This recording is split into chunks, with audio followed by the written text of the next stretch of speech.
Hello. Hi, Instagram. Hello, Facebook and YouTube. How is everyone doing this evening? It is October 5th, 2021, and I'm your girl, Yo-Yo. I pray everyone is having a wonderful Tuesday. It is Taco Tuesday, and we have some tacos here tonight, and I'm going to give me some when I get off. All right. Before we get started, why don't you go ahead and hit that like button and that share button on Instagram and on Facebook. I appreciate y'all so much. Come on in. Come on in and we are going to get started. Hey, Brandy, how are you? How are you? I hope you're having a great day. Well, what we are going to start with today is your Did You Know in Black History. Hold on, y'all. Got my glasses. Got to get my glasses. Did you know there are a total of 17 African American billionaires and only 7 in the United States? Only 7, y'all. Only 7 African American billionaires in the United States. You have Oprah Winfrey, who was the first billionaire African American woman from 2004 to 2006. Among this rare club, you have Tyler Perry, you have Jay-Z, you have Kanye, you have Robert Smith, who is a private equity owner, Michael Jordan, you all know who he is. He's a basketball player. Let's see, we have David Stewart. He's an IT service provider man. And an investor, Robert F. Smith, that's the one, the private equity owner I told you all about. So these are the billionaires, the African American billionaires that we have right here in the United States. I would love to see more of us. Oh, and that was as of January 2021. So I know Rihanna made the list. Yay! As a billionaire. Hey, Ron, how are you? So we got to salute our brothers and sisters that are amongst this. And it's not that many. It's only 17 African-American billionaires total in the world. And only 7 in the United States. All right, y'all. I know there's some billionaires out here. All right. That is your Did You Know in Black History. Well, y'all like that? Hit the like button and share button. Before I go on, and we're going to be talking about immigration tonight. But before I go on, I'm going to have to say this. Because I was questioned about some statistics that I had put on my last show. Anything that I put out statistically, but I give a number saying 15%, 110%, this number or whatever, I have fact checked in more than 3 locations. I either go to usafacts.com, factfinder.org, or if I'm in Texas, I'll do the Texas Tribune, I do the CDC websites, I do what do you call it? What is it? USA Today, CNN, Fox. I go to all these different things and I look up things and I go to these fact finding things on the internet to make sure whatever I put out is correct.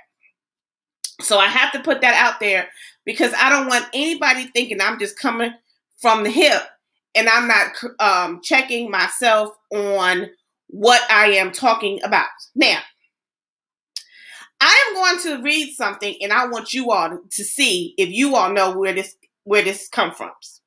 It says, "Give me your tired, your poor, your huddled masses yearning to breathe free, the wretched refuge of your teeming shores. Send the homeless tempest tossed to me. I lift my lamp beside the golden door." Does anybody know where that came from? That quote is from. Come on, I got people on the line. I need to know. Do y'all know where this quote is coming from? Do y'all know? Do you know? Well, I'll tell you. That is coming from Lady Liberty herself. It's on a placard on the bottom of her and in her thing. This is what France gifted the United States. And that is telling that when people come into this country, immigrants, because we all are immigrants, is nobody originally from the United States except for the Indians who were here first. They see that beacon of hope, a beacon of light when they come into this country, right? They see freedom. They see joy, hope, prosperity, right? They see all this when they come into the United States. And that statement that she has on her is inviting them in. So why is it that we have seen with back on a couple of weeks ago, not last week, the week before last, here in my state of Texas, Texas Rangers, police officers on horseback, rounding Haitian immigrants, beating them back so they won't cross into the United States. Now listen, let me back up so I can get where I'm going with this. Do we have an immigration problem in the United States? Yes, we do. Excuse me. There are many undocumented immigrants here in the United States. And I talked about this a couple of months ago. But to me, instead of what you saw in Texas of them rounding them up, beating them, pushing them back on horses, and that reminded me, it wasn't of a beacon of hope or what the Statue of Liberty says, bring me your tired, your poor, your refuge. These people were literally, these men on these horses were literally, I felt like they were beating slaves. I don't know about you.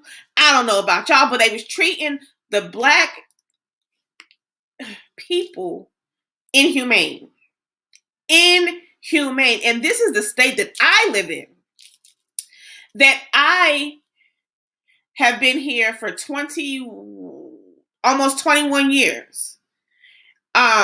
And I couldn't believe it. I couldn't believe that they were actually doing this to these people.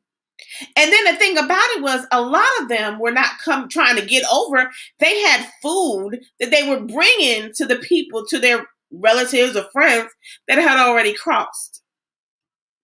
So can anybody answer why do they feel the need to treat black and brown people the way they do? It is getting crazy. Now I'm gonna go back to some statistics real quick. Everybody knows what happened in Afghanistan with the Taliban taking over and the troops coming out of Afghanistan. The United States promised to house 95,000 Afghan refugees here. 95,000. And that was because they pulled troops out of Afghanistan. Where you have Haiti, who just had a devastating earthquake. Their president was shot, killed in the middle of the street. Craziness going on. And they're trying to seek refuge in a country that says, I'll take you. Don't get me wrong, we need to take the Afghan people, but why can't we treat Haitians the same way? Why can't we find, hey, let's figure out a way for you to come over. We can put you up, house you somewhere, and figure out some legalities to get you legal in the state if you choose to stay in America. because we're giving you hope. We're giving you peace. We're showing you hospitality. Granted, there's a lot of undocumented refugees here in the country. I don't know the stats on how many because I didn't pull that up. But why is it that we've seen what we saw with these rangers doing this to these people? And then let's not forget, the governor of Texas says that if they are fired for what they did, they are going to he will give the Rangers a job in the state capitol if they lose their job as a Texas Ranger. Or why would you do that? One, because to me, that's inhumane. Nobody should be treated that way. What they said. Ron, you said they do it because they can get away with it, and it's hatred. It is. It's hatred. Yes, you can say, no, you can't come over. Is there somebody here I can give this any kind of way, right? Brandy says the U.S. still pissed that Haiti was never colonized. Yeah, well, you can say that. You are absolutely positively correct, probably. But that's not how you treat people. That's not how you want. And as I sat back and I was looking at it, I had looked at it and I was getting frustrated and I was getting angry. But then I had to backtrack a little bit and say, okay, wait. Sometimes they do it because they are told, they are given a direct order to do so, right? That I had to put myself like, okay, when I was in the military, or I know friends in the military, they had to do stuff that we didn't want to do, but we had a direct order to do, and we can't say no. And if you do, you're at risk at getting written up, fired. Article 15. Well, first of all, I don't want Article 15 because I ain't going to jail. So, they do this, right? So I was thinking, well, maybe they had no choice. Maybe because they were stuck between a rock and a hard place. But then I had zoomed in on a picture and I can't share it because every time I wanted to share it, my computer would freeze up. So I don't know what's going on. Of one of the men that was on the horses, the look of hatred and unbelief or whatever on his face was like he wanted to just hurt this man. And I was like, God, you really have to be something has to be wrong with you on the inside. And I pray that these people find refuge somewhere because they need a place to go. We need some kind of sovereignty. Brandy says it's another blatant disregard for people of color. Bluff the system. It's not out for benefits nor expectation. It's obvious because they are black. Hi, Tarina. Yeah, I don't want to say that it's because they're black, but I'm saying because they're black. Does that make sense? I still have hope that these people are not doing it because they're black. They're doing it because there's immigrants coming into the country. But I'm not blind and I'm not naive.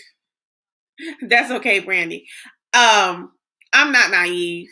They mistreated these people. Now, if you can house 95,000, not 9,500, 95,000 Afghan people, why can't you take a few thousand Haitians? It's not weighing out to me. It's not making sense to me. I'm still trying to figure it out. We still have children down here in detention center cages, waiting to be reunited, even though I believe that the vice president is trying to figure out a way to reunite the children to their families. And so I was at somebody asked me, I'm not gonna say his name, but he's an ex-coworker of mine. And he asked me, he was like, well, what would you have the United States do? Bring all the immigrants here and for them to take over our jobs? First of all, stop, pause.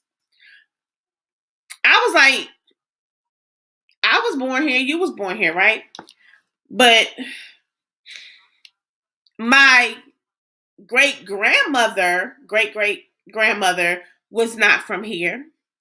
My great-great-grandfather was not from here. So what if that had happened to them and they weren't able to come here, right? What if they weren't able to come here and make a living for themselves? I wouldn't be here. I wouldn't be in the United States. I may be a twinkle in my mom and daddy. I might be here, I might be over there. Who knows? Because I have part of my family is from Haiti. So I just feel like if we would just take the time to find the reason for why they're coming over. Now, come on, y'all. We all know why they were coming over. They're coming over here. They just had a devastating earthquake. Was it a 7.2 or something like that?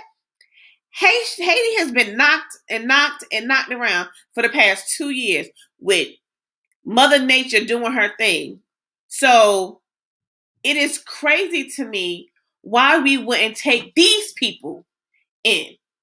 Afghans, we over there, we fought a war for 20 years, which was the longest and most unnecessary war to me. I'm not saying it's true.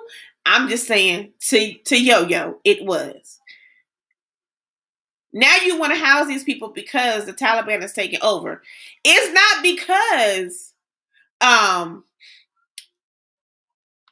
their president was shot or they had an earthquake come down and rip their country apart, but because them crazy people, I hate to call them crazy, but that's what they are, took over. And now they coming to the United States. We left them without any support. They had 20 years to get their army together. Hold that thought. Let me read what she says. Hold on, y'all. Brandy says, this country was built on racism. Being completely honest, the systems that were created were based on racist views to only benefit a certain group of people. I have been hopeful before, but I can't be naive to the fact that this country continues to be racist regardless who's in office. It doesn't matter. And they tell us this through their actions all the time. The only thing is we don't pay attention. We walking around with hope. Brandy, listen, I understand what you're saying. I keep hope because I have to keep hope. I have to believe that this country that I was born in, that this country that my children were born in, that one day we could come together. We came together when 9/11 happened. It wasn't no racism then. It was everybody coming together to help a brother and a sister out. It shouldn't be when an act of terrorism comes to our front door till we start acting like that. It should be us, the people in the United States, against them. Right? But, and you're right, the Constitution was written by men that had slaves, that believed if you own land and if you had a certain statue, you were privileged to everything. The Constitution was written before the light bulb. So look how long it was rectified in 1973. But it still did not change how they view African American people, Black people. Because in the preamble, and I was reading the preamble the other day. I don't know if everybody knows that, but I know in high school we had to know it because it was on a test. We, the people of the United States. We, the people of the United States, in order to form a perfect union, to establish justice, to ensure domestic tranquility, to provide for the common defense, all of that says we the people. And even in this country, we the people are not we the people. Because we are, African American, are considered 3/5 human. Now, it was brought into the 1980s to get that part of the Constitution rectified, and it was not done. Right? It was not, it was, you're right. When it was written, we weren't considered, Brandy. However, it was rectified in 1973. They brought it up in 1980 something to get it done again, but it didn't pass. And until everybody sees us, when I mean us, I mean the Haitians, Hispanics, Latinos, Asians, whites, blacks, until we see each other as equal, we're going to keep going through this.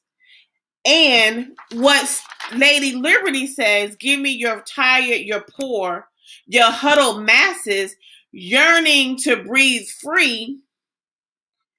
That means we are to welcome everybody, but do it in decent and order, right? You have to have some decency. You have to have some kind of order. They just can't flood in, but you have to have some kind of decency and in order. If you know in Colombia or Mexico, the cartel is listen here, I'm not talking against y'all now. The cartel is running rapid and they killing people and stuff. Of course, I want you to come seek refuge here and your family here. Right? I want you to, but we can do it legally so you can come here. And did y'all know to do an application for citizenship is like $10,000? Who got that kind of money or that kind of time? Anyway, Ron says nothing ever gets passed that will directly benefit Black people. You correct. Ron says, to those white people who have that hate for us, do not realize we want equality, because to them, equality equals oppression. Yes. Girl, let me get off your live because I can't like this subject. Come on, Brandon. That's what we are here for. That's what we are here for. I want to hear everybody's topics. I want us to have a discussion. This is not just me talking. I need to hear what y'all have to say, because to me, like, New York, they say it's the melting pot of America. It's so many nationalities up there. California, is like that also. Texas, more Hispanics here. We need to realize that listen, I'll say this every time I'm on live. If you feel, Blacks, Hispanics, whites, whomever you are, if you feel that the people that are in office are not doing anything to help your specific race, culture, or whatever, vote them out. If your voice, let me tell you something. If your voice, black voters, Hispanic voters, elderly white people, if your vote did not count, they wouldn't be trying to take your right to vote away. Understand me this. What Brandy say? I know what you're going to say. No, ma'am, they don't. They don't. You have to move them out. You have to. And oh my God, I think it's tonight. You have to go and seek people that are going to help your people, or help that's equal across the board for everybody, not just for one specific group. Because I was listening to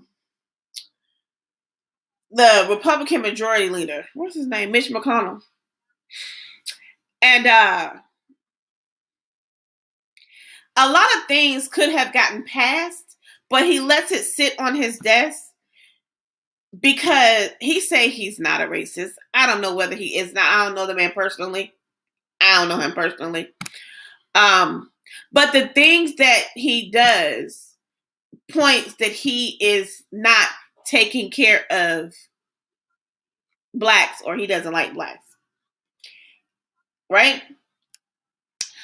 And then there's, I don't know, my dad and I was watching MSNBC yesterday, and a Democratic senator, can't think of the woman's name, is blocking everything that would help. She's a Democrat. She was voted into that seat because she was said she was going to help, but is blocking everything on a Democratic agenda. Why? Now, I told my dad, I said, people, I think she ran as a Democrat to get voted in, but she's really a Republican. That's how I take it, because she's more for their agenda than, whatever. Sharon says, register to vote, then exercise your right to vote. Exactly. Register to vote. Register. Listen, people.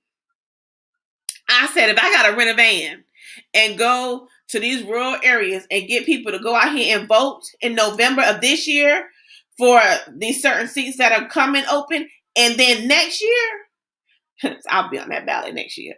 Y'all are going to vote. We gonna get this together. Vote for your DAs. Vote for your police chiefs. Vote for your commissioners. Vote for your mayors. You have to start at the low level and work your way up. And your senators. Vote them in. Brandy says, okay, year after year, every 4 years, the public gets duped. We get duped into competition with each other by rivaling against parties, by race debates, etc.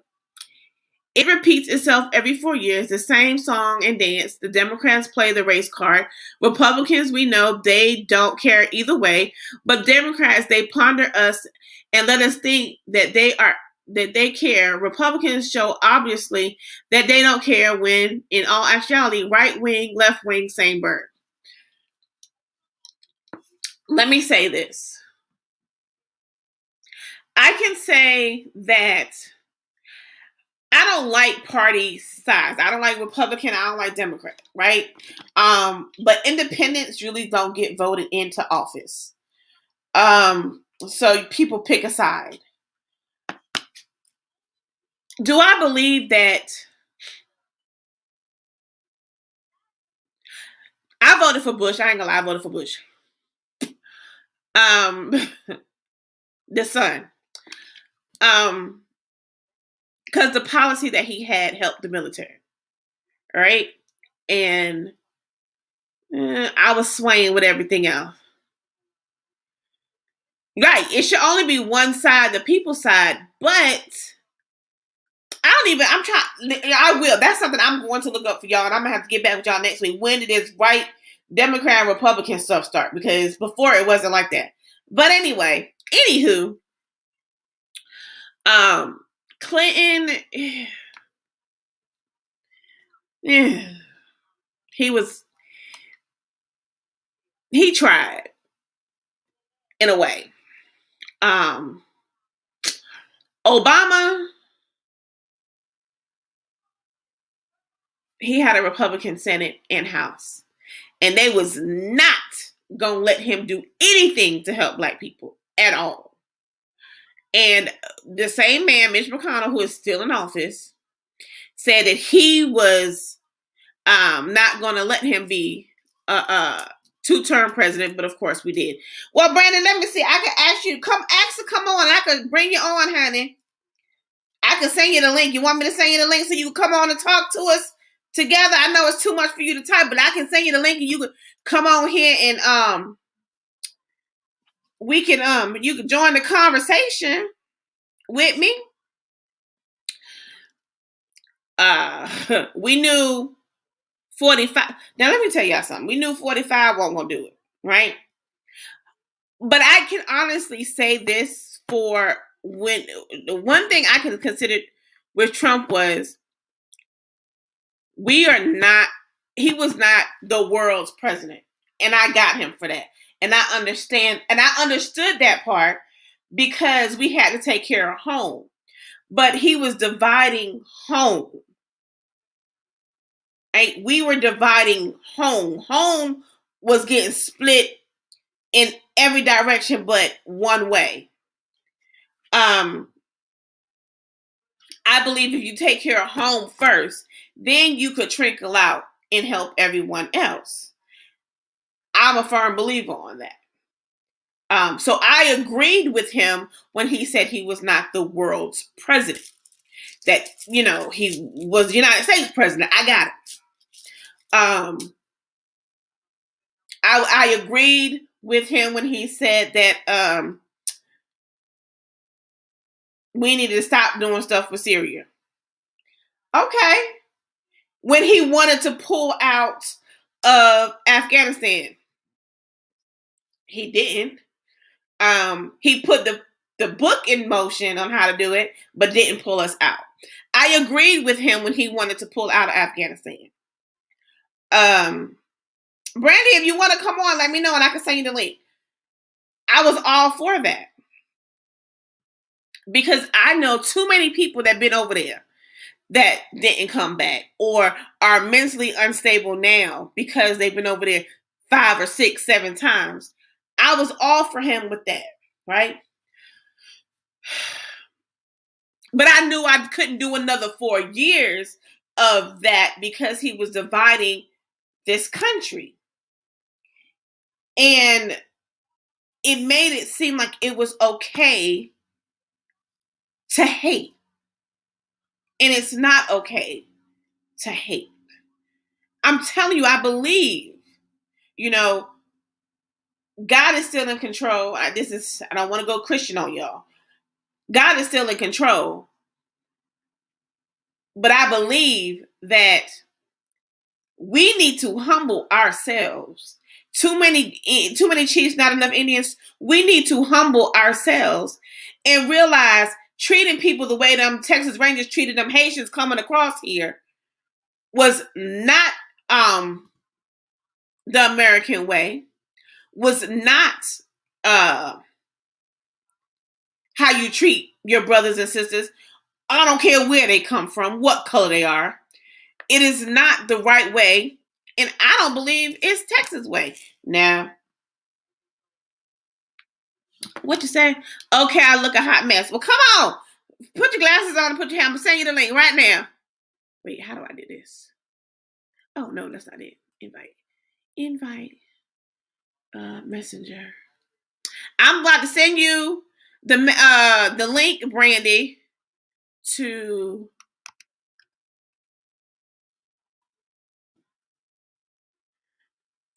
All right, Brandy, I sent you the link.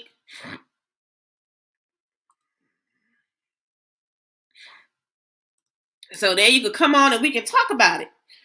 Okay, I just sent it to your messenger. So you could come on. Hey, Gisela girl. But, and then I was thinking about, I watched it was on a Today Show, and it happened like months back, and they had these little kids. Somebody videotaped it. Saw each other for the first time since COVID. They were like 4 or 5 years old. It was a little white boy, a little black boy. The parents were two gay men and then another couple, and they came and hugged each other with so much love, and they missed each other. The parents was crying, and that's how I would love to see America. Not the way it was a couple of weeks ago where they beating these people with little whips and stuff trying to get them back across the water and not coming into Texas. And that's what bothers me because I live in Texas and I can't believe that happened. Well, never mind. It happened here, and I have to keep hope. I have to keep faith that people will see. We can't resort to going backwards. We have to keep progressing forward. We have to move forward and get and overcome all the negativity that's out here, right? You have to stop it somewhere. You have to control it. And again, it goes back to us, we the people. Like, we the people. Like, we the people have to go to them voting polls and vote these people out of your office that are not living up to what you feel is benefiting or helping or growing your city, your state, your is not doing anything policy wise that's helping your country, or suppressing things that need to be out there, right? Um, and I'm gonna get off topic for a second. In October, this month or December, Roe v. Wade is going up before the Supreme Court, y'all. And with the conservative Supreme Court that we have, it may get overturned. So that means there's not going to be any federal guidance for any state. So that's something we need to look out for. But going back to immigration, there has to be some type of immigration policy put into place. A wall is not going to keep people out. A wall is not going to help, because 9 times out of 10 that people fly over. They flying over, or they come and visit, and they don't leave. They buy a one-way ticket, they don't leave. And then you think about some of these businesses that hire illegal aliens. I hate calling them that. Non-U.S. citizens. I don't want to call them illegal aliens. And pay them under the table to keep the IRS off their back.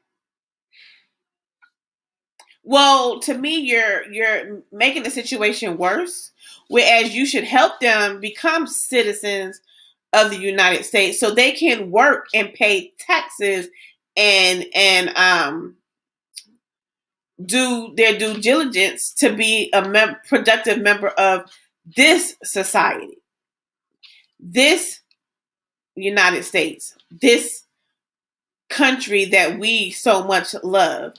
And there has to be a way to keep us not keep spewing out hate and unbelief and hate and all that other good stuff. Brandy, I'm gonna add you to the screen, but I don't see you, girl. Is your mic on? My mic is on. Hey, girl. I just look a best, girl. I just look a best. I look a best. That's all right. That's all right. So come on, I know it was a lot for you to type. But what were you going to say? No, well, I was going to say that, excuse me, the Democratic Party, well, originally it was one party. It was the Republican Party. The Democratic Party was established because there was rivalry, and they wanted the objective for government to basically control the way systems were done. The banking systems, hospitals, et cetera, et cetera.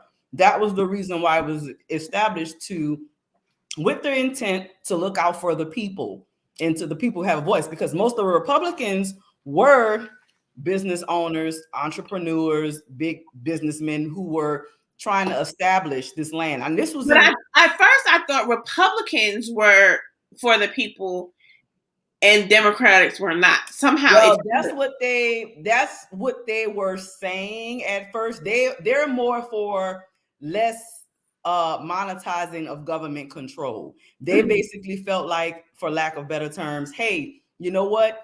Everybody has the same opportunities. Everybody is afforded the same chances. You can, government, no one should tell you what to do with your money, your land, et cetera, et cetera.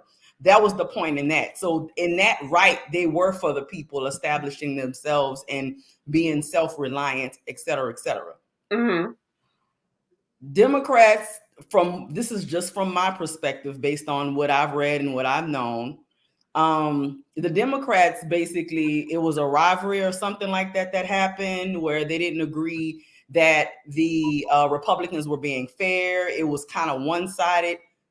So they came about to balance it, saying that, okay, we need some form of government to govern all these different transactions and these big, labor and banking and the rights of people and et cetera, et cetera. Mm-hmm. So then the Democrats came out saying, okay, we're for the people. We're really the ones for the people. They're not for the people. And so the perception got, turned around from it being Republicans are for people to basically expand on their own to Republicans are not for the people and they're to themselves. And Democrats are the ones for the people. Mm-hmm. If that makes sense, I'm just trying to dumb it down. But my thing now is, okay, so like I said, a lot of independents do not get elected.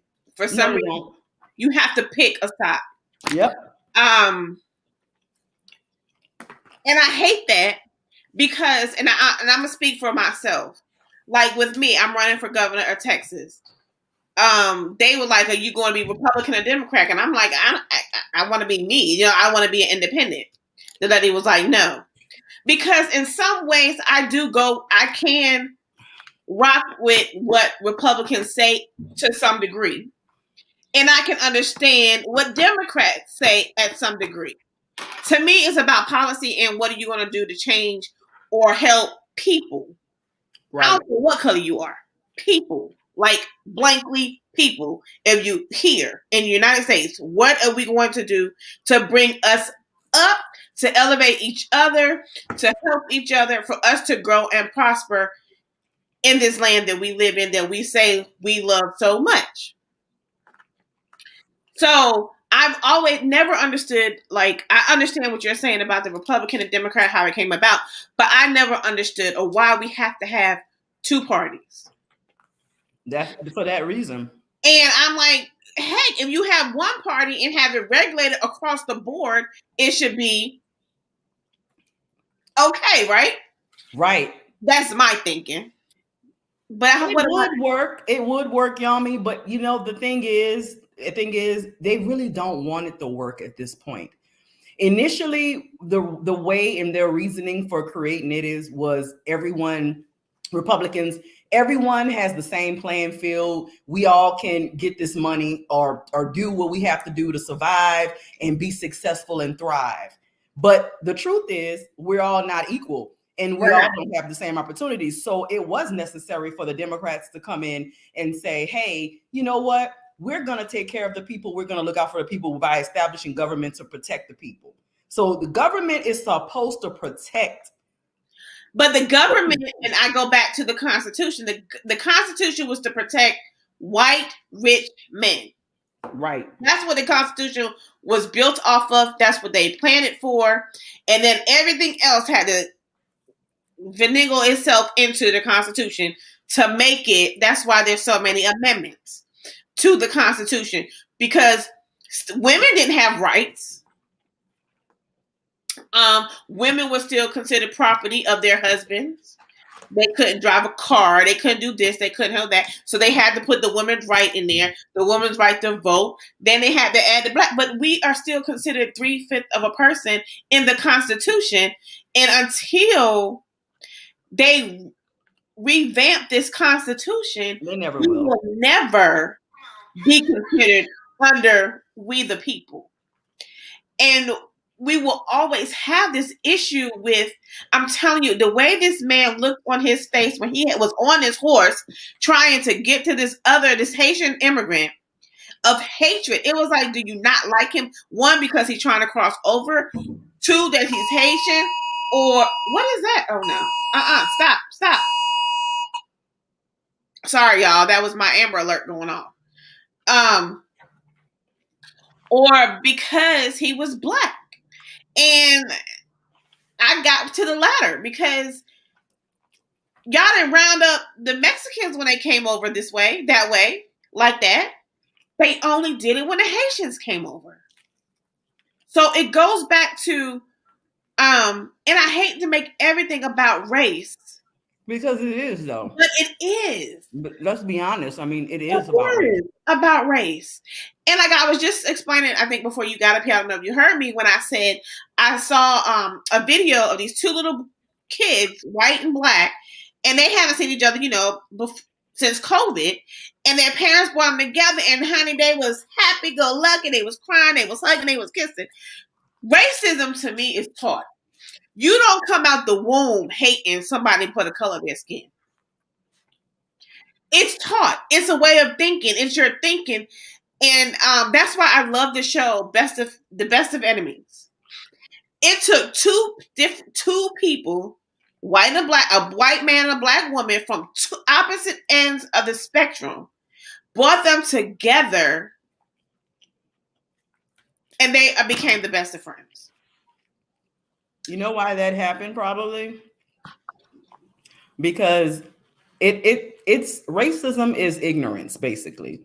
And it's people being afraid to look at something or consider someone that's different from them. It's natural to a certain extent. I'm going to be devil's advocate real quick. It's natural to a certain extent to gravitate toward your people that look like you, think like you, and for you to be comfortable. So imagine the powers that be. I mean, we're not going to really sugarcoat it. White men established, basically are the founding fathers, quote unquote, of this country. Right.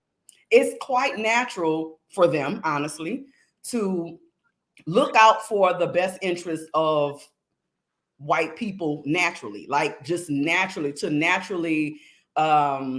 basically their way of thinking, the way they do things, their culture, et cetera, et cetera. All those things play a part. I mean, if you put a bunch of white people in the room, you put a bunch of black people in the room and Hispanic people, they've done this experiment so many times. You're going to see many times, you'll see most of the white people together, and then you'll see most of the black people together. Correct. It's cool. So it's natural for you to gravitate and accept someone that's like you and accept things that come from someone like you versus whereas it be views or, ideas or. But I think that way, in that aspect, because I look at it as you don't know my struggle if black people have to go through every day. So me trying to tell you, okay, I'm just gonna. I have he's an ex-coworker. I love him dearly. We are on totally opposite ends of our thinking. But I challenge him. He challenges me when it comes to his point of view and my point of view. We be like, we've had some downright going at it debates. I'm not going to say arguments because we be debating. But then I'd be like, we have to listen. And I'd be like, okay, well, I understand what you're saying, but do you understand this, and this? And he'd be like, okay. Like we had a discussion about the vaccine.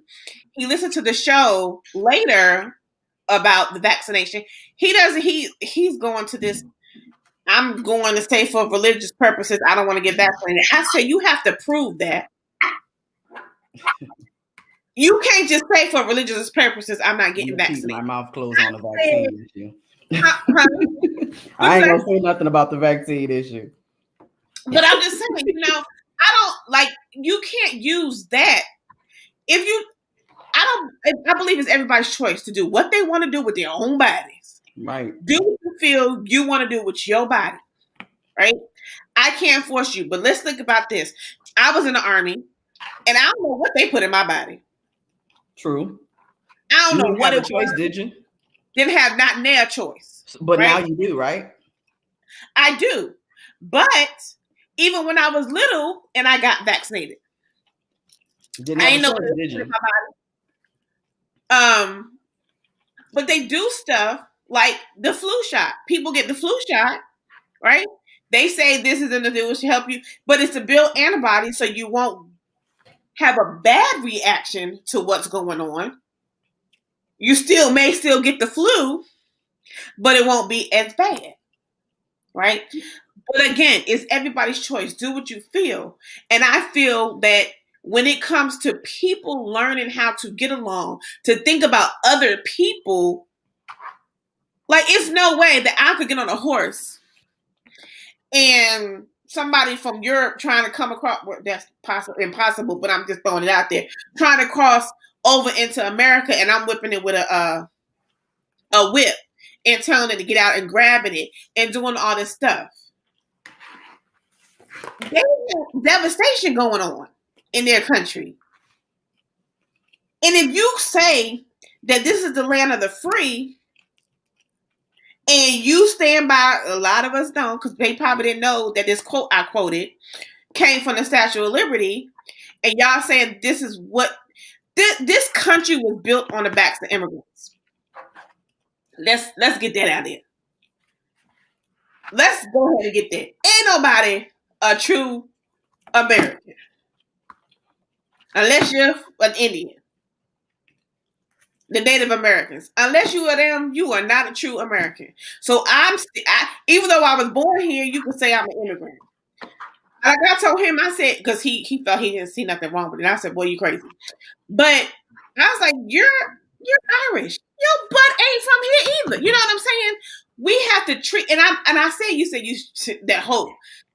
I believe in hope. I believe that sooner or later we'll get it together. I may not be here to see it. Just like I didn't think we would ever have a black president, and we did.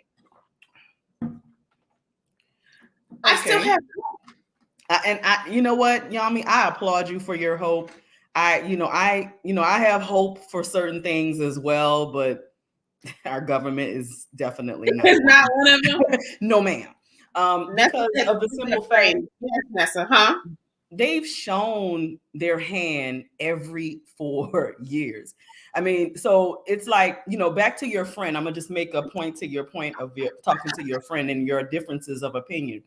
You guys can sit up there and have an amicable conversation and talk about, policies and things and disagree in a way, but neither of you, I'm being realistic, no shade, neither of you are in positions of power to implement your own views. You have people that of a certain race type that are in a position of power that implement their rules. Therefore, it's not equitable or equal at all, and it will never be. So, and that's where, if you want somebody, and I tell you, if you want somebody in there that's gonna understand your views or try to get your views, you have to vote them in. Whether it's a Republican, whether it's a Democrat, an independent, you have to vote these people in because they are supposed to work for us. Okay, let me ask you this question. Most of the time, this is what I noticed. Most of the time, somebody asked me before, they said, Brandy, you gonna go to the polls? I said, no, I'm gonna stay home and watch Real Housewives of Atlanta, maybe check out some Netflix. And I was dead serious. Really, everyone says they have to vote. Nessa, go ahead. Everyone says, okay, let's vote and you should exercise your right, even if it's not someone you totally like, it's the lesser of the two evils. You should just go ahead and do it. We do the same thing every 4 years. We even had a black president. It shouldn't start every 4 years. No, but that's what I'm saying. After in your state. But hold up, listen to what I'm saying though. I'm just using the 4 years as an example, really. We do this all the time. It's like we're on this hamster wheel and nothing really ever changes. After the vote hype is over, everyone goes back to their corner and continues business as usual. No one pays attention to what that politician is actually doing while in office the whole time he's in office. Meanwhile, he's able to slide a whole bunch of policies and implement a whole bunch of things that is clearly showing you blatantly disregard for your concerns or what he was originally supposed to have voted for. Like, say, for instance, I'm going to just use this as an example. No shade on Biden. I actually like Biden. But he signed an anti-Asian hate crime bill, okay? During the time this crime bill was going across the floor, we were fighting for the right of George Floyd, okay? So he signed that. It took the Senate less than 2 days to sign it. Then it went to the House. This whole thing. No, it goes to the House first, baby. It goes to the House first. Okay, well, my bad. I got them twisted. It went to the House, then it went to the Senate. But it took them all of 90 days to draft this up, get it done up, signed. Only one person disagreed with this entire thing. Okay. Meanwhile, we have a Emmett Till bill that was presented, and we have someone that said, I haven't seen it and I haven't really heard much about it, a George Floyd bill that they wanted to kind of like, put to protect Black people against, police brutality and all that other kind of stuff.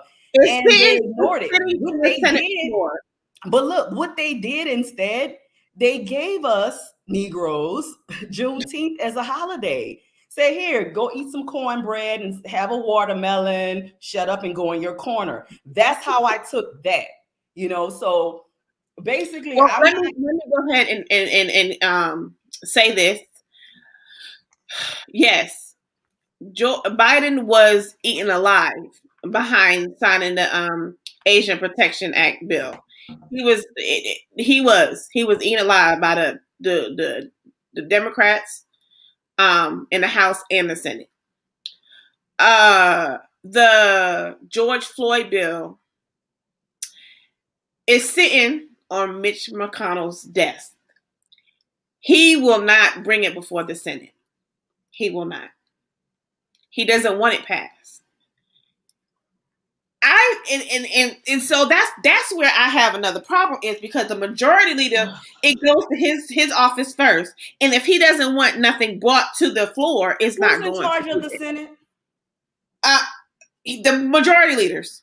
Yeah, but who's the president of the Senate? I'm just curious, just for who's the president of the Senate? I don't think he's the president of the Senate. They have the House Speaker. Let me see. Hold on. The House Speaker is Nancy Pelosi. And I don't know if the president of the Senate. Huh? The president of the Senate is the vice president. She's there to if it's a tie, she breaks a tie. She has no vote. Yeah, she has no vote. She has no right. However, space, you would think that, okay, we have she should say something, right? No, not for her to say nothing. She shouldn't have to say anything. The fact that she's even there and you're sitting. Okay, let me go ahead and sitting there. I'm gonna say this. I'm gonna tell you right now, because she's a woman, not the fact that she's a Black woman, because she's a woman holding one of the highest positions in this country. They don't have, first of all, them, excuse my language, y'all, I hate to say this, white men as well as Black men don't respect her or her position. I'm gonna tell you right now, my uncle and I got into it because he was like, I don't respect her. Why not? She's not my vice president. Yes, she is, because she's the vice president of the United States. That includes you too. Because if anything happens to that president, she's the next in line. And the only way she's getting out of there is if you impeach her. So she is still your vice president. That is where we have a problem. One, because she's a woman, and then two, she's a Black and brown woman. So there's not the fact that she if it was probably a man, it'd probably be something totally different. But because she's a woman, they don't have no respect for her. And I hate to say that, but until this country can understand that having a woman doesn't have any respect for her. A woman anyway, because they don't have no respect for the Speaker of the House, and she's been there, I don't know how many times, how many years. Catch this, devil's advocate again. Mm-hmm. She doesn't have respect for her. She herself. She stated in an open interview that she will not, and you can look this up, do anything or sign anything protecting Black people or specifically for a specific race. I will not. She said that. You can look up that video. I look at her stuff all the time, and I don't remember her saying it, but I will have to look that up. Look it up. It's out there. I just was listening to her earlier today, and she said we have to pass stuff to protect Black people. Well, she said early on, and I saw her and I heard her with my own ears. I can send you the YouTube clip if you want. But she stated, I will not, before she got in office, I will not do anything for a specific race of people. That's what she said, to quote her exactly. A specific race. Listen, I think it just, again. And then she doesn't even identify as Black, really. You need to your senators, the legislative branch of government. I'm stirring up the pot, Yami, honestly. Huh? I'm stirring up the pot, Yami, honestly. No, but seriously, the legislative branch, you have to I'll tell anybody, you don't like your legislative branch, you don't like what they're doing, right? Call them, write a letter, protest, whatever, get them out of office. We have to do these things. And I understand what you're saying, that people go back to their regular program once the elections are over with and stuff. That's also up to America to stay abreast of what's going on in their own country, in their, what's going on Capitol Hill, what's going on in the Austin Capitol up the street from us, what they're doing and stuff like that, what's going on behind closed doors. I sat in a meeting and I was like, wait a minute. I didn't have a voice, but I listened to them people and I'm like, that don't know. We don't want that. So you come back here and you go to your mayors or whoever else, and you voice your opinion and you tell them, hey, this is what your citizens need. This is what we want. And that's why I'm a firm believer of, we have to get back to they know what we want. They ain't crazy. They know what the citizens want and need. They play the same game every time it's voting time. They hype you up, get on their little platform, give you a fancy pants speech, get everybody fired up. The Black people, they might sit down with us and eat some, some chicken or whatever and pander us and, hey, we're gonna look out for you. And then the minute they get in there, nothing happens and no one's paying attention.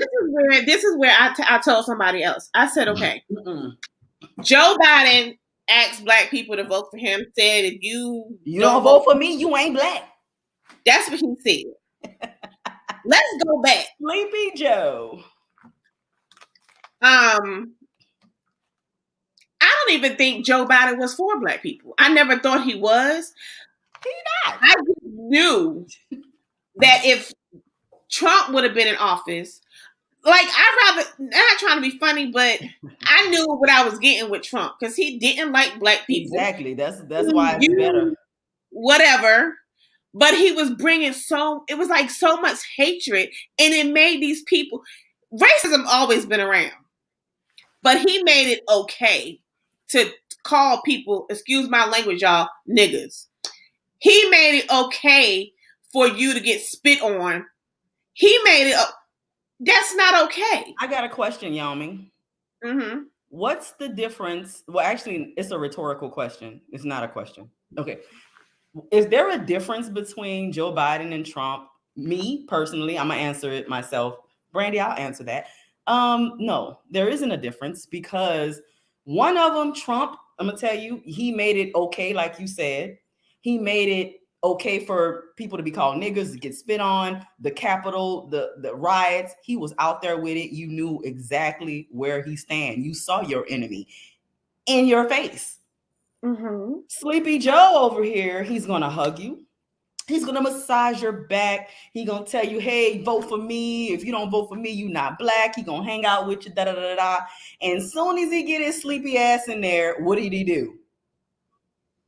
What has he done for Black people? Exactly. So he made it okay to slap you in the face by passing an anti-hate Asian crime bill when the Asians only went through hell behind COVID for 1 year. 1 year of oppression and they get a crime bill. Okay, 1 year. I said that on one of my shows. I was like, so he passed his bill, exactly. But didn't help. So he didn't help Black people. He didn't help what we voted exactly. him in. They're both one and the same, is what I'm saying. Asian people don't consider themselves a minority. They would rather be considered white than anything else. That's true. That's true. They will throw you under the bus. They ain't really about that Black power, some, but the majority of them do not feel they going white all the way. But the point is, hold on. I gotta read the comments. Hold on. Brittany said people are tired of nothing changing when we vote. Why would we want them to hide their racism? I don't want nobody to hide your racism. I don't want you to, but I don't want a country where my grandchildren can't walk down the street without being called a nigger. I don't want that. I don't want that. My great grandfather and my grandfathers and stuff been through that. I don't want that for my children. Cause I'm not, I think I got called a nigga one time and almost lost my mind. I don't want that for anybody that I care about or love. That word is it not. Let me go ahead and say this: we don't want other people to call us that. Then we need to stop calling each other that. That I said it. If you don't, it ain't do as I say, not as I do when it comes to that word. Don't call me a nigga. I'm not that. I don't like it. That point blank, I don't like it. So that the argument is far beyond the word nigger. Right. But now I'm just saying I don't like the nigger word. Is a system now. I don't want you to think it's okay for anybody to call anybody a nigger because it's not okay. They're saying right? Nigger after nigger means ignorance anyway, but I still don't want you to call me that because at the end of the day, it was when we were being enslaved and that's what they called us. I'm not a slave. This country, we don't have slaves, and we should not be treated as such. Now, yes, like I said before, there were some things about Trump I did like. But knowing from where I come from in New York and the type of man that he was when he molested children and stuff, I have no respect for him as a man, period. He's always been a racist. He used black people to get ahead, and like dummies, they fell for it. He was a rapist. Like dummies, they fell for it. Right? But Trump was and it wasn't just that he was a racist. He was a womanizer. He raped young children. He was a pedophile. I don't like that. Never did. That's why I had no respect for Trump. And I would never want Trump because that's not okay to me. I don't believe anybody that leaves this country should be that type of person as far as treating women the way he treated women. Anyway, we're not going to get on that, but that's just my thing. We haven't been able to for years. What? We haven't been able to for years. It's not going. I don't understand what you mean, Brittany. I don't get what you mean. But anyway, we're going all around, and it's something that we all need to think about. It's something that we need to do. If you vote, if you don't vote, I prefer that everybody have their right to vote. I do believe it's your right. It's your God-given right. People died to get you this right to vote. Please at least know what you're voting for and what they stand for. Exactly. Vote in. If you're going to entertain the shenanigans, please just go with like I said, I voted for Bush. Read his policies. Read what Section 2, paragraph 4 means. Look it up. Look up what's going on. How is that going to help you or your race or whatever you want to call it in the long run? How is that going to help you? How is that going to help this country? Don't just, he's a Democrat. I say anybody, don't just vote Democrat. Don't just vote Republican. If a Democrat has something that you like, vote for that person. If the next person is a Republican and you like what they're saying, vote for that person. You have your choice. We all have choices in this country to do our part for this country. Yes, everybody at the top, from the president, vice president, the House, and the Senate, is all looking out for themselves. It's not always about them. You have to start at your lowest legislation, and that is your mayors, your councilmen and women, your police chiefs. Because if I'm telling you right now, if Derek Chauvin, police chief, regardless of his race, was that police chief who didn't give a rat's crack about anything. I promise you, Chauvin would have got off. But his police chief got up there and stated that is not what they were taught.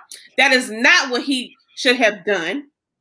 So and not only him, but other lieutenants and captains and police officers that was on that witness thing sat up there, and those are the type of people that you want to look and that's going to have your back. Now, I'm not saying they always have your back, but I'm saying that they were due justice first and consequences later. That's how I think about it. Because I look at that trial, at all these people that have gotten off, white people that have gotten off for murdering innocent black men and women. I'm not going to say the only reason why he got convicted was because the world saw it, but because damaging testimony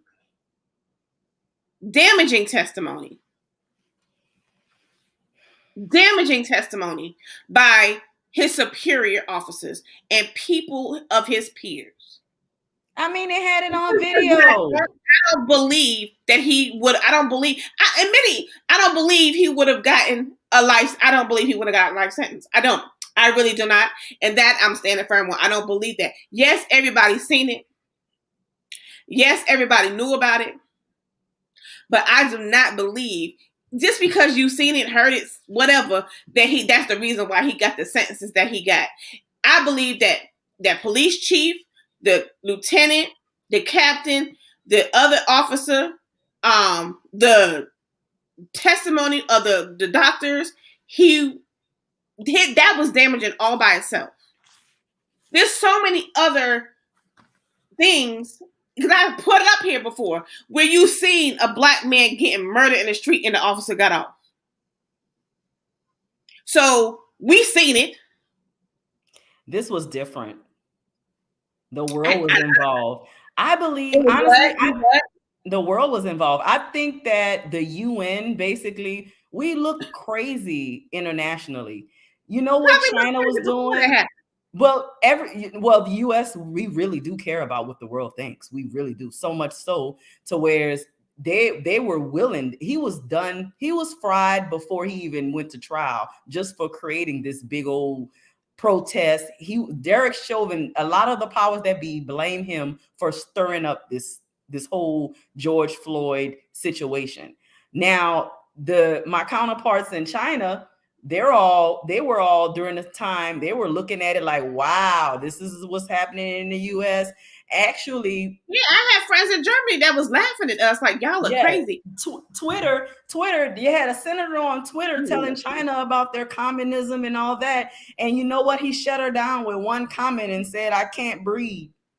And she ain't have nothing else to say after that. Like, how you going to tell me about communism in China when you guys got this going over there? So it was a big public spectacle of a shame, a stain on our nation when we're over here in all these other countries advocating for citizens to have freedom. And honestly, you can't just say that. Because I think they care more about that than anything. Trump was getting voted in office. The world was protesting that. He still got elected. The world protested that. They had floats in Germany of the Trump with a pacifier and a diaper on. They protested. People protested him. He still got elected. I think it's just that yes, the world seen it. The world seen it. But I do believe it was damaging testimony.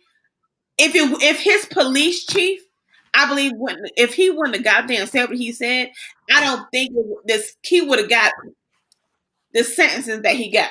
Like the officer that killed the guy in his house. People seen that it wasn't on a world stage, but it was unrefutable testimony that you walked in this man's house, stupid. Like, it's just certain things. Like, she only got 10 years, 5 years, where he got a life sentence. And the majority of the people was people of his peers. So it was just a lot. And I'm grateful that he got the sentence. And I do believe the George Floyd bill needs to pass as a law. I do believe that Joe Biden needs to do what he promised African American men and women. I do believe that we as a country have to do better when it comes to our immigration problem. I believe that we have to do better when it comes to our racism problem. I do believe that we have to come together as a nation. I just don't know how, when. And the thing about it is, it's conversations that need to be made. Conversations that should be had between people. Conversations, not degrading conversations, but conversations. No one, I feel, is better than anybody. And just because I don't have a Harvard degree or a Princeton education does not mean that I don't have any common sense and that I'm not intellectual and that I can't have an intellectual conversation with you. But I do believe that if people take the time out to sit down and talk things out, you can see where everyone's side is coming from. And somewhere, somehow, we should come to a common ground. Everybody in this country wants freedom. Everyone in this country wants freedom. Everybody in this country does not want to spew hate. If we can find a common ground to where Black and brown people are not being slaughtered on the streets by police officers or rogue citizens, if we can come together as a country against these abortion rights that are being passed in these states, we could come together on a lot of different things and things can get done. But the problem is no one wants to sit down and have the conversation. Everybody thinks everybody else is superior. We all gonna die and we all gonna be dirt one day again. And there's only one maker that we have to go to and be judged, and his name is God. So I still hope, I still believe, and I still, as the Statue of Liberty says, this is a land of the free. We just have to figure out a way to get the powers that be, the head people, to understand that. And you can write your congressmen, you can write your senators, you can write your VPs, you can write your mayors. Hey, go to the office. A lot of them have open door policies. A lot of them you can reach out to.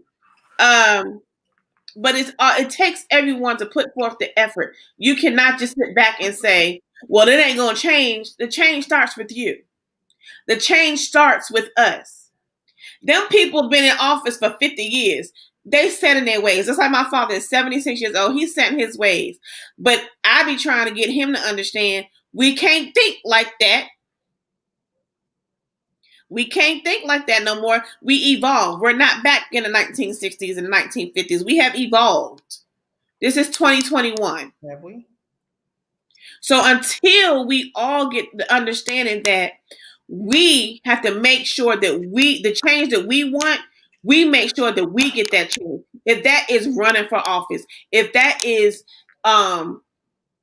becoming a councilman, or hey, in the military, being a high-ranking person in the military to make change, to do what is right for this country, so we all could be on one accord, we're going to keep going around and around this merry-go-round that we have been going on for years. Granted, all of it is not going to happen in a day. Rome was not built in a day. You know how long they've been saying that? That's been the argument. You know what? I'm sorry to interrupt, but so many times over the years, everyone says we're overcoming. We have made progress. It's not going to happen. Change not going to happen in a day.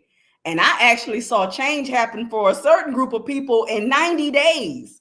So no, I'm not buying it. Listen, I'm gonna tell you this. Okay, you said because unless let me go back. I'm gonna say this, and then we're gonna have to go because we're almost past our time. Okay.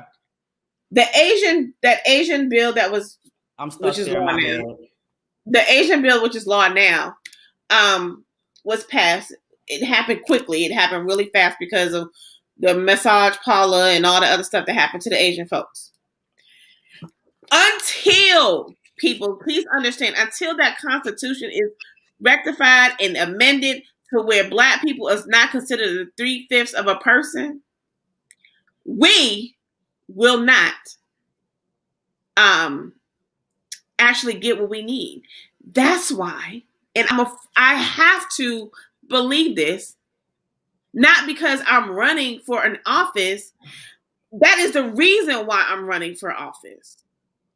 It's because I believe all people, I don't care what color your skin color is, all people have to be created equal. We all have a voice. We all should be able to say, no, I don't want this done to my body. No, I was raped. No, I want that to be for my children and my children's children and their children's children. I want that. So if I have to go in office and make the change, then guess what? That is what I'm trying to do. And that is what I want to do. Because the only way it's going to change is if you have somebody in there that's working for you. Now, I'm not saying I'm going to be beaten down or I might be the lone wolf. Then so be it. But I'm going to keep fighting for the change that we need in this country. I can't say around the world because I'm not going to be running for the world stage. I'm running first here. And if God leads me to run for some other part, then I will do that. But until then, I need to start a change, and my change is going to be at home. I'm already on the council in Harker Heights. I'm already out here trying to do, and I missed my thing tonight, out here in Harker Heights. But I believe there's a change for everybody out here in this country. I believe it. I have to believe it. Because I don't want to see what I saw 2 weeks ago with them immigrants, them Haitian immigrants. I don't want to ever see that again. That was the worst. And I felt so disgraced that we even did that. That was horrible, inhumane. And I can't believe that they even did that. So until you have people that are passionate and care and listen to everybody, because I listen to the whites, I listen to the Blacks, I listen to the Hispanics, I listen to the Latinos, I listen to all of them.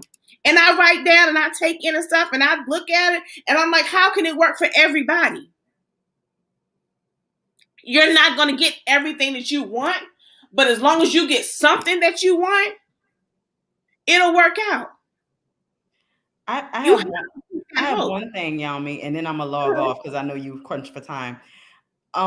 Black people, people of color make up, I think, 15% of this nation. Okay, maybe 15%, maybe a little bit more. I don't know. I didn't check. But anyway, they make up 15% of this nation. Okay, so what makes this country move is banking, hospitals, grocery chains, logistics, et cetera, et cetera. We need 15% in each area, 15% on Congress. It's 50% in America. I have it in my notes because I did it a couple of months ago. Yes, but we need to be inserted in each area that make this country move. CEOs, that's on. Hold up, listen. 15%. It don't equate one person doing something. It encompasses a whole bunch of us working together for a common goal. Hey, I am with you on that, Brandy. Yeah. I am with you on that. But I'm saying 15% on Wall Street. We don't have that many people in there. That's the financial stuff. You need 15% in Hollywood. They're dominating that. You need 15% in this social internet networking thing. We need 15. So until we are our 15% in each area that make this country go around, it don't matter who's running the office. Can I say that to your 15%? your 15% have to be willing to do it. You can't sit back and talk and play blame on everybody else until you are willing to do it. There are so many people, a lot of blacks. I'm going to say this, and I know I'm going to step on a lot of toes, and I really don't care. A lot of us don't want to work on Wall Street. A lot of us don't want to do what we got to do to get in legislative. A lot of us don't want that. But now they're starting to realize you got to do it. But a lot of us want that fast money.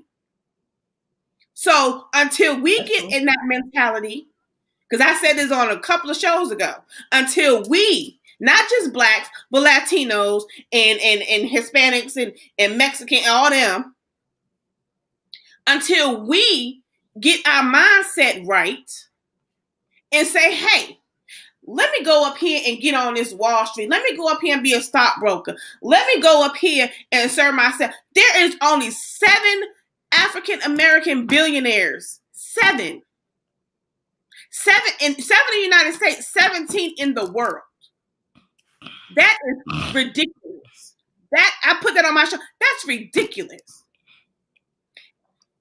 Black people have the tenacity to go forth. We just won't put forth the effort. You have to put forth the effort. You can't just sit back and talk about it. You got to be about it.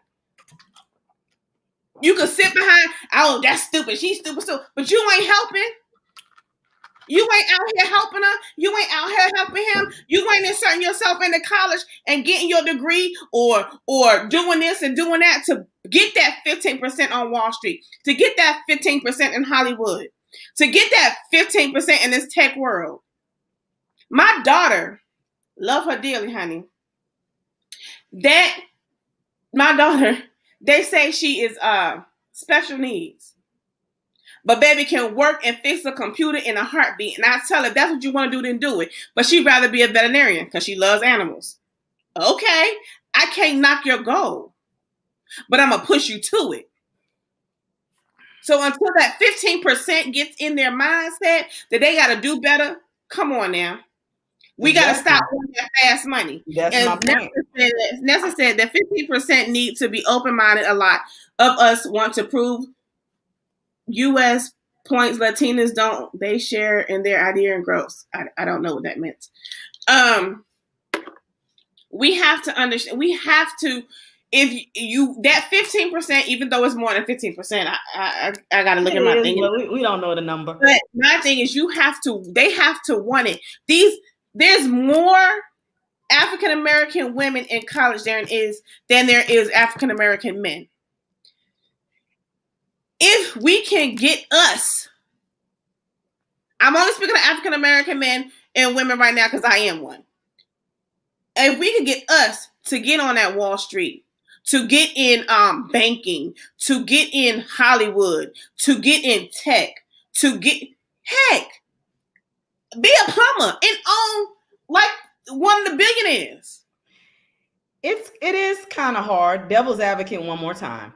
It is kind of hard to get inserted into those circles like Wall Street, et cetera, because you do have to get a seat at the table there, and they are monetizing those seats. So we're not going to just act like, it's that simple. You go to college and you want to work on Wall Street to go. It's not that simple. I'm not saying it's that simple, but are you going to school to get the education so you can learn, so you can meet the people that sit at that table and get yourself seated at that table? Nah, I will agree on that. Exactly. Because that's my thing. Because the only way I had to go, I'm telling you, what I'm doing is getting to know the people that work for Governor Bush at the time, sitting down with them, talking to them, going up there, talking to the people at the state capitol. You got to get to where you could get a seat at the table. So you got to insert yourself in there. But if you think it's going to get handed to you, it ain't going to work. That's not how it works. It's not how it works. There are roadblocks too. There are roadblocks. I mean, there's a lot of roadblocks. Nothing is handed easier. Nothing is handed easy. And if you don't expect anything to be easy, because if it was easy, it ain't going to be worth it. If it was easy, I'm sorry, y'all, I'm having a hot flash. If it was easy, it wouldn't be worth it. And anything that you work hard for and that you go out here and you bust and grind for, I'm gonna tell you that I was reading something Tyler Perry had said. He lived in his car. He was homeless for a while. He got 100 no's, but it took one person to give him a yes. And now he is a billionaire in the United States today. Him. He had a lot of no's, but he kept at it. He kept going forward. See, that's what happened to this country, to people. You get no 10 times and then you give up. You got to keep going. I tell my brother, because he was a felon. I told my ex, you was a felon. You're going to get a no because you a felon. You're going to get a no because they don't want no felons working for them. But to this day, my ex is working at a hospital right now and getting paid out the butt. My brother got a job that pays very well as a felon. You're going to get a no. But if you keep at it, you keep working at it, and you keep inserting yourself and be driven because you don't want to fail, then you're going to get a seat at the table. You're going to have roadblocks. Nothing in this life is easy. Nothing. Hell, I was in the military, and majority of people here was in the military. This stuff ain't easy. Hell, they break you down to build you up. That's what they told us in basic training. I'm going to break you down to build you up. So let them break you down and to let them build you up. That's just my opinion. I agree with that. That's my opinion.